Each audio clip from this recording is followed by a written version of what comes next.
It's another Friday and it's episode 17. Wow. I mean,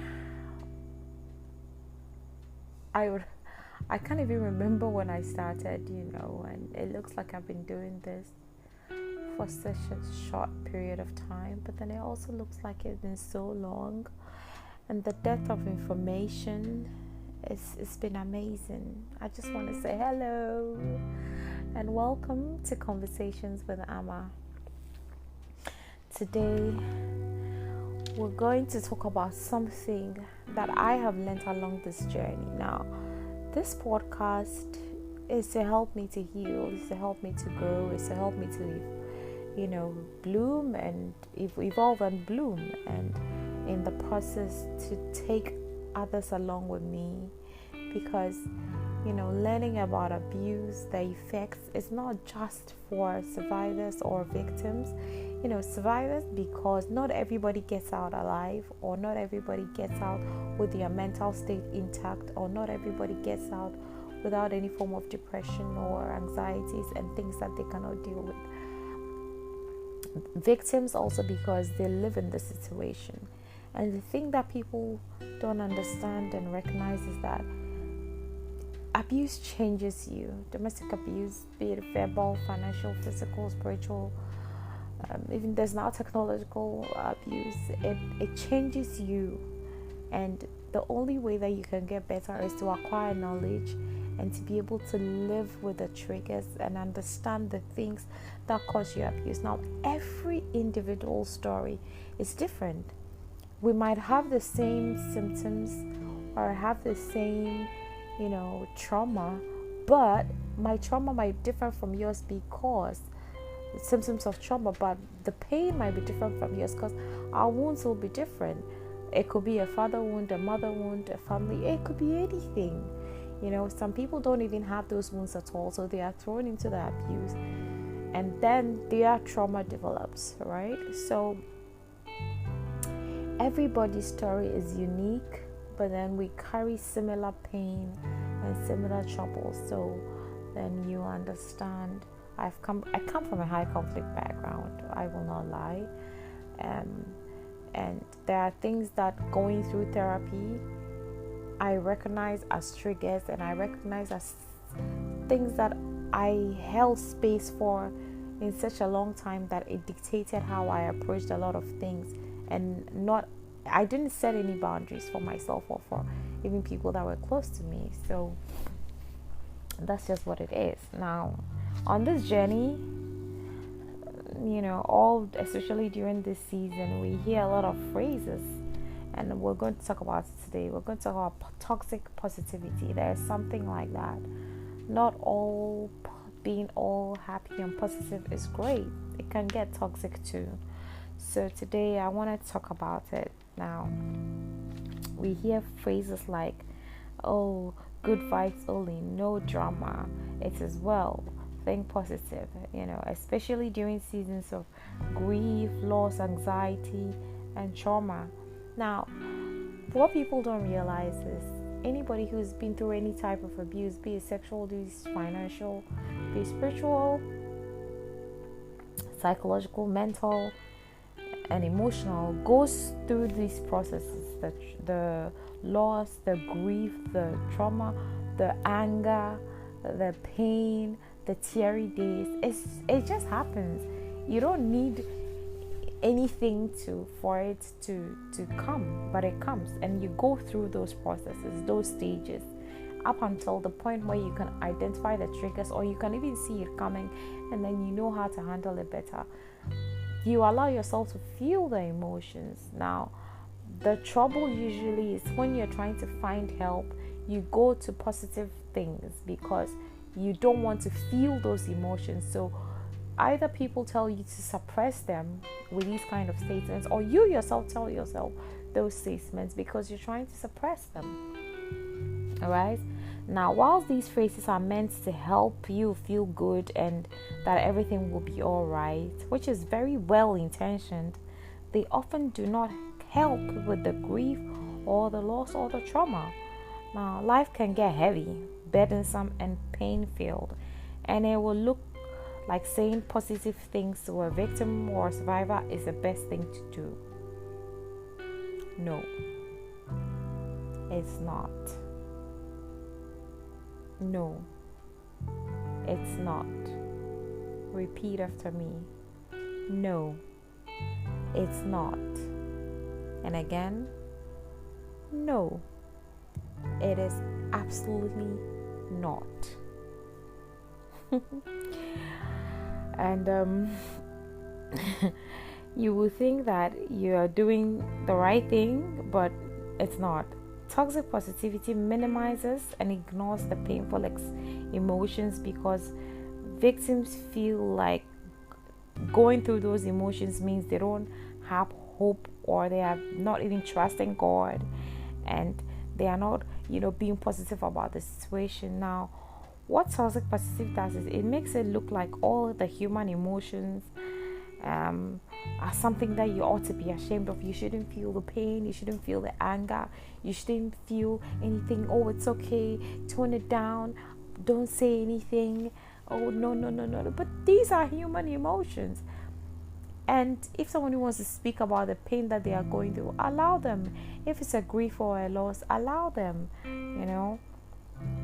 And so you ignore those painful feelings, and you invalidate the experience, and you dismiss it. It's a basic human need, and you dismiss it. So if you've ever told anyone not to feel anger, pain, anxiety, you've invalidated them. I'm guilty of it. I have, even to myself and to my children, I tell them not to feel, but that's not what it is, So please bear in mind that for a person who has gone through abuse, allow them feel those emotions. They might not, in fact, scratch that. They aren't a pleasant experience, but they are necessary because they help the healing process, right? Suppressing those emotions with feel-good theories will mean that the wounds have just had, I always say band-aid and healing. You put a band-aid over them and the wound will be festering within, right? So in the end, toxic positivity makes things worse because all the emotions have been buried and not dealt with. Because these fancy one-liners do exactly that: gloss over the pain and cause more pain. When you gloss over pain, the wound is still there.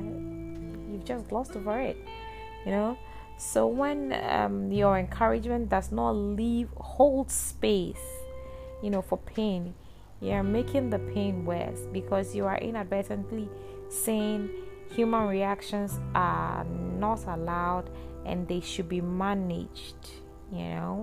Pain is a word and it exists, and people who go through abuse deal with it every single day. So don't throw words like happiness is a choice in their face, and when the pain is raw and sensitive. If you are going to give a one-liner motivational response you've heard or seen to a complex and deep pain, don't say anything at all. Don't say it. Flee from that thought like you would a raging bull in a marketplace. Flee from that thought like you would a raging bull in a marketplace. Remember that. If you are going to give one-liner motivational response you've seen or heard to a complex and deep pain, don't say it. Flee from that thought like you would a raging bull in a marketplace. It's very important for you to remember that. So everything happens for a reason. We hear it all the time. Heck, I've even told myself that before, but it made me feel better. Now I know why. I was minimizing my own pain. There is no reason why someone has to go through abuse. The pain, the trauma, it can't be explained. If you haven't experienced it, you will think it's traumatic, but no, darling, it's not. There are real daily pains that people feel every day. Every night, people cry, have sleepless night, have insomnia, have flashbacks to ruminate. deal with even physical pain. So these are real issues. They aren't a myth, you know. And so it can't be explained by everything happens for a reason, because you are just invalidating their pain and trying to say that they either have to learn from it or go through it to become a better person. No, it shouldn't be that way. You know, they have to feel the pain, feel the emotions, and grow through it. And the thing that people don't understand is abuse changes you, because then you've dealt with a certain kind of pain and emotions that you've never were used to. So your thought process changes completely. You become empathetic to more pain. You set more boundaries. You learn. And the thing is, a lot of people don't deal with the trauma. Like I tell you, trauma work is not easy. Get a therapist, because it could be pain from your childhood that follow certain triggers, and if you don't deal with it, you might end up with someone else, and you go through the whole abuse. That's why someone moves from one abusive relationship to the next abusive relationship to the next abusive relationship, because they are not dealing with the actual inner child wound or actual trauma that is causing them to have those patterns. They don't even recognize it because it's just become a part of them, right? So if you haven't experienced it, you will think, oh no, this is not anything that should, but it does. It causes pain. It may seem as though you are being helpful when you make those, statements. It's not helpful. It is just oversimplified shaming of emotions, and it is immensely isolating for the victim or survivor. Do not outwit emotional processes by choosing to focus only on the good in any situation. If a victim or survivor does not process all their emotions, the wounds fester. Acceptance of the pain and emotional toil is the beginning of healing, So if they don't, you tell them, oh, feel good, everything, happiness is a choice, do things, and they're just suppressing the pain, it will explode one day into something else, and that's just what it is. And one thing is for sure, toxic positivity is a knee-jerk response stemming from a need to let the person feel, oh, no, everything's gonna be all right. You don't even have to think about it. Focus on the better days. Focus on good things. Focus on that. It's unhelpful. Whilst you think you are coming across as sensitive, you are just minimizing and dismissing their pain, So don't say things like, God only gives what you can handle, implying or showing that the pain or anger or grief is, by showing anger or grief, for the situation, they are letting God down, because if they couldn't handle it, God, no. No. Yes, they will feel the pain, they will feel the grief. God will be there to carry them through it. So pray for them, get their mind off it, do activities with them that will take them through the pain, but don't tell them that God cannot give them anything that they can handle. So are you saying you are incapable of handling it? That's why God didn't give that to you? I mean, it's insensitive, So many people have it worse. It's also dismissive, and it induces guilt, because then you are telling them, oh, don't feel the emotions that you are feeling, because you never know what it is. Somebody else might feel. But everybody and their pain threshold and what they can handle and can't handle, right? That someone carries it so well doesn't mean it's easy, So, yeah, I'll say that. Yeah. So, it's a declaration. So many people have it worse. It's a declaration that,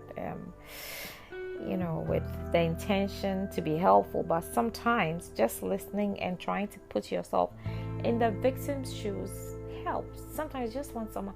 And the thing that I've learned along this journey, this podcast has opened me up to a lot of other people who speak to me about their situation, send me messages via the page on Instagram or Facebook, or someone recommends them to have a conversation with me and they come. Now, the one thing that you will know is that sometimes they just want to tell their story because they want to feel like, listen, this is what happened. This is my thought process. Do you think it's crazy? Because sometimes abuse can make you feel like you are the one going crazy. And so they just want you to hear them out. They don't want you to tell them things like, oh, happiness is a choice, so you can make yourself happy. No.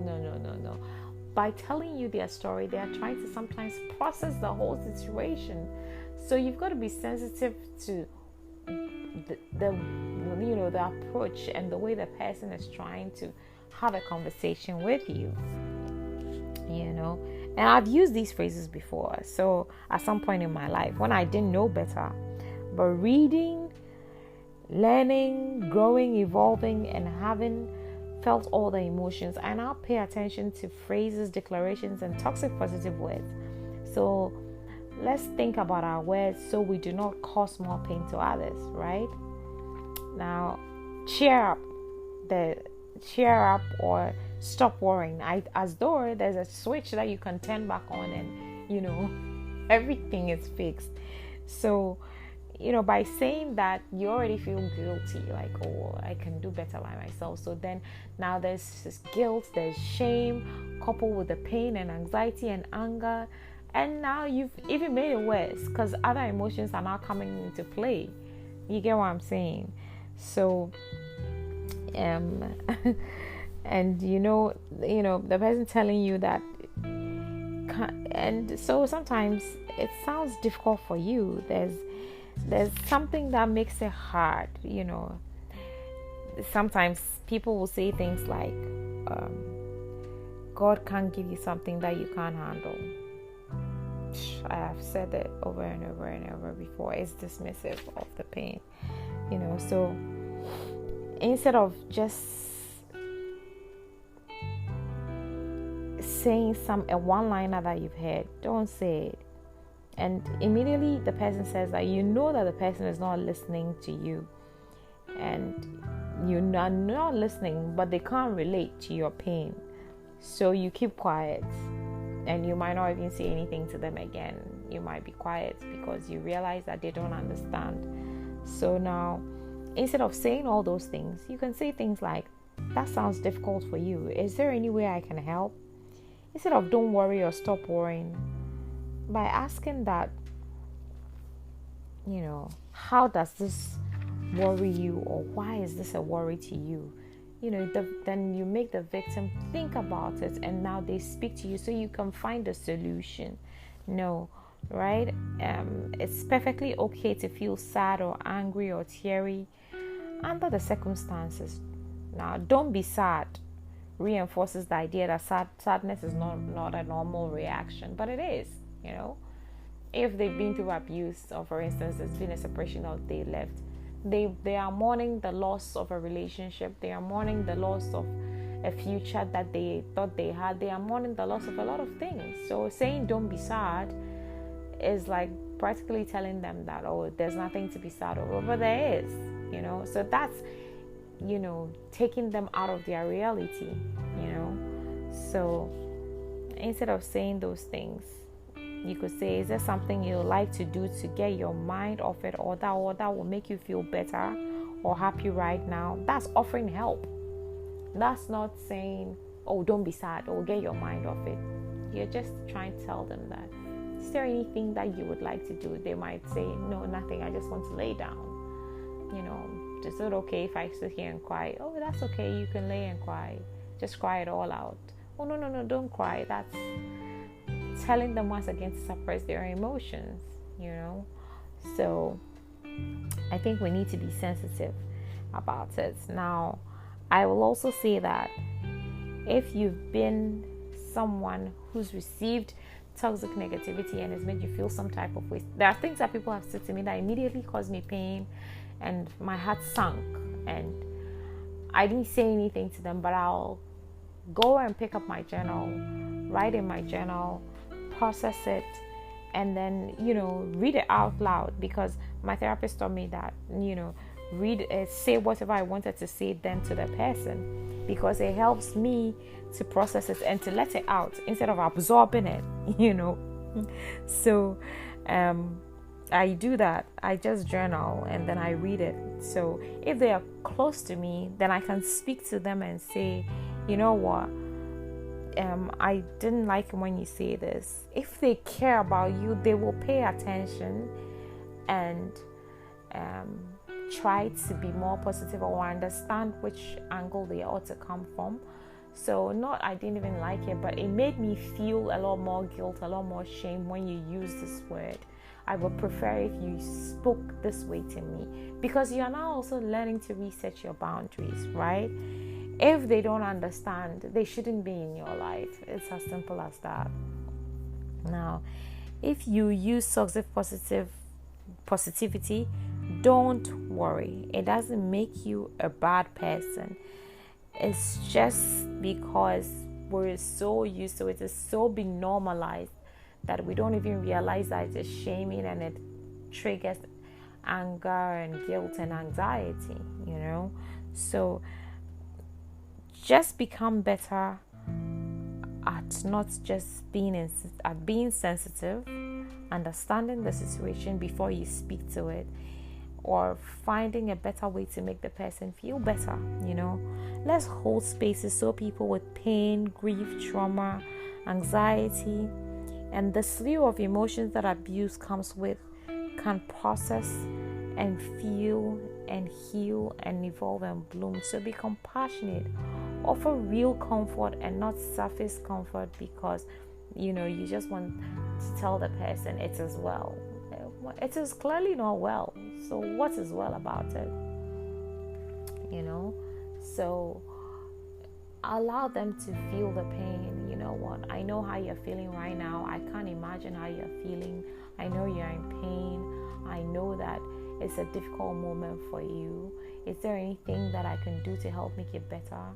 If it's not, I'm praying with you. And anytime that you need to talk to me, just call me. You haven't invalidated their feelings. You haven't told them they can't feel what they feel. You've told them that, I'm always there for you. You've told them that I know you're going through a difficult time. Why won't the person pull through? So yes, whilst these statements are great for generic situations, they are not great for people who are actually feeling the pain.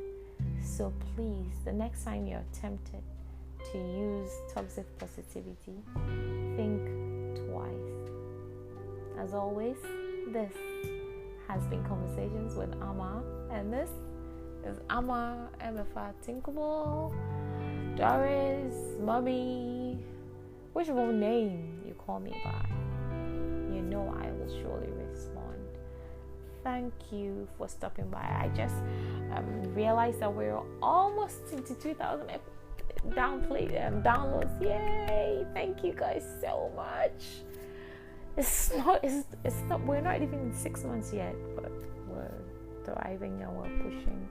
God bless you, and to everyone who's sharing, who's passing the message along, who's sending me a number that someone needs your help, someone needs to talk to you. Can you help someone? God bless you so much. God bless you. If it's one person that this podcast helped, I am so feeling like it's serving the purpose for which I intended for it to serve. And every time someone reaches out to me with a response of someone I don't know, I feel humbled. I am grateful. And I couldn't have done this without your support, without you guys, without your feedback. So please, anytime you think about something, anytime, let me know. I love you. Take care of you and take care of each other.